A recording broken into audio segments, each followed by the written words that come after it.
probably going back 9 years. Changes, we started to notice some changes, a bit of confusion at times. I'm at school one night and I get a phone call from Jackie. She can't find her way home from the high school.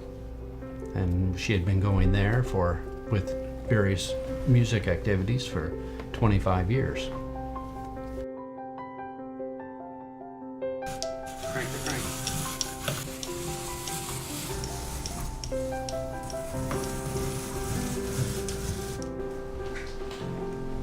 And now we're ready to add cinnamon. Do you want to sprinkle? Diagnosis? Do you want to answer that, Jackie? I don't know. What are you asking me?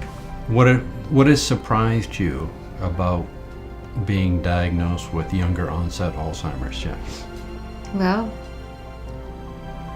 we have a home. At home. Yes. That's here. I'm here. We've been here too. Okay, thank you. Would be over here some, no?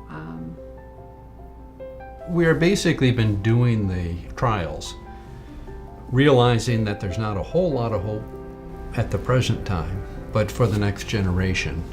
And that if this is something that's genetically passed on, that hopefully that there will be some treatment for it for our children if they happen to have that. I mean, it's basically for the next generation that we're doing it.